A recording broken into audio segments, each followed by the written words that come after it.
നമസ്കാരം. പ്രതിപക്ഷ നേതാവ് രാഹുൽ ഗാന്ധിക്ക് ന്യൂഡൽഹിയിലെ ബംഗ്ലാവിൽ വാസ്തുദോഷമോ?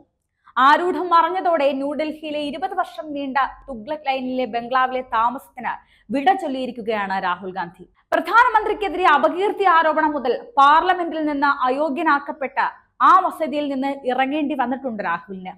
ആ വസതിയിൽ ഉണ്ടായിരുന്ന സമയത്തൊന്നും തന്നെ രാഹുലിന് നല്ല കാലമായിരുന്നില്ല. അത് രാഷ്ട്രീയ ജീവിതത്തിലായാലും സ്വകാര്യ ജീവിതത്തിലായാലും പാർട്ടിയിൽ നിന്നായാലും വൻ തിരിച്ചടിവുകളാണ് ഇവിടെ താമസിച്ചപ്പോഴൊക്കെയും ഉണ്ടായത്. തുഗ്ലക് ലൈനിലെ ആ വീട് രാഹുലിന് അപശകുനമായിരുന്നു എന്നാണ് പലരും അന്നും ഇന്നും പറഞ്ഞത്.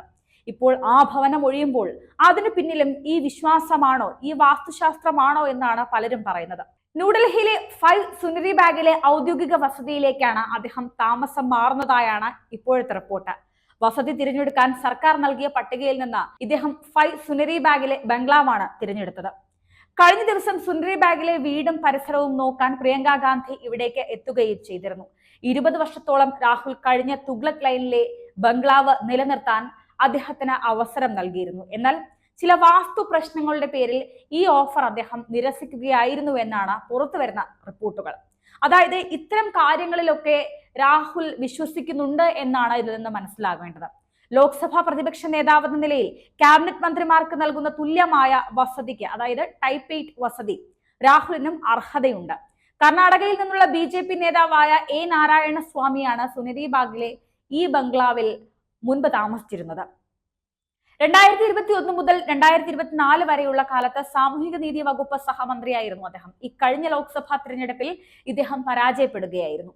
അതേസമയം കഴിഞ്ഞ വർഷമാണ് പ്രധാനമന്ത്രിക്കെതിരായ അപകീർത്തി കേസുമായി ബന്ധപ്പെട്ട രാഹുൽ ഗാന്ധിയെ പാർലമെന്റിൽ നിന്ന് അയോഗ്യനാക്കിയത്. ഇതോടെ തുഗ്ലക് ലൈനിലെ ബംഗ്ലാവിൽ നിന്ന് ഒഴിയണമെന്നാവശ്യപ്പെട്ട സർക്കാർ തന്നെ രംഗത്തെത്തുകയും ചെയ്തിരുന്നു. എന്നാൽ സുപ്രീം കോടതി കേസിൽ അദ്ദേഹത്തിന്റെ ശിക്ഷ സ്റ്റേ ചെയ്തതോടെ ഈ വസതി രാഹുലിന് വീണ്ടും അനുവദിക്കുകയും ചെയ്തു.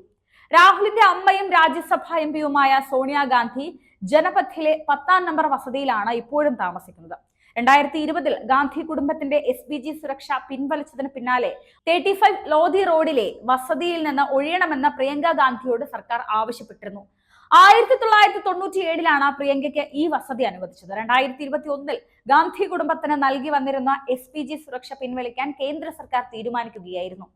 പ്രധാനമന്ത്രി ഒഴികെ മറ്റാർക്കും SPG സുരക്ഷ നൽകേണ്ടതില്ലെന്നാണ് അന്ന് സർക്കാർ തീരുമാനിച്ചത്. ഏതായാലും ഇപ്പോൾ മനസ്സിലാക്കാൻ സാധിക്കുന്നത് വാസ്തുദോഷത്തിലൊക്കെ ഈ രാഹുൽ ഗാന്ധി വിശ്വസിക്കുന്നുണ്ട് എന്ന് തന്നെയാണ് മനസ്സിലാക്കേണ്ടത്. 20 വർഷത്തോളം താമസിച്ച തുഗ്ലക് ലൈനിലെ ആ വീട്ടിൽ എന്തോ പ്രശ്നങ്ങളുണ്ട് എന്നാണ് അദ്ദേഹം പറഞ്ഞിരിക്കുന്നത്. അദ്ദേഹത്തിന്റെ വൃത്തങ്ങളും ഇപ്പോൾ പറഞ്ഞിരിക്കുന്നത് അത് തന്നെയാണ്. അതുകൊണ്ട് തന്നെയാണ് ഇനിയും താമസിക്കാൻ ആ വീട് തന്നെ നൽകിയപ്പോൾ ഇനി ആ വീട് വേണ്ട, മറ്റൊരു വസതിയിലേക്ക് മാറാനാണ് ഇപ്പോൾ തീരുമാനിച്ചിരിക്കുന്നതെന്നും ആ വസതിയിൽ എന്തൊക്കെയോ പ്രശ്നങ്ങളുണ്ട് എന്നും വാസ്തുശാസ്ത്രപരമായ ദോഷങ്ങളുണ്ട് എന്ന് തന്നെയാണ് ഇപ്പോൾ രാഹുൽ അടക്കമുള്ളവരുടെ വൃത്തങ്ങൾ പറയുന്നത്. ഇതിൽ നിന്ന് മനസ്സിലാക്കുന്നത് ഇത്തരം കാര്യങ്ങളിലൊക്കെ രാഹുൽ ഗാന്ധി അടക്കമുള്ള കോൺഗ്രസുകാരും വിശ്വസിക്കുന്നുണ്ട് എന്ന് തന്നെയാണ്. ഈശ്വര വിശ്വാസമായാലും അത്തരത്തിലുള്ള വിശ്വാസങ്ങളിലൊക്കെ വിശ്വസിക്കുന്നുവെന്നും രാഹുൽ ഗാന്ധി അടക്കമുള്ള കോൺഗ്രസുകാർ വിശ്വസിക്കുന്നു എന്ന് തന്നെയാണ് ഇതിൽ നിന്ന് മനസ്സിലാക്കാൻ സാധിക്കുന്നത്.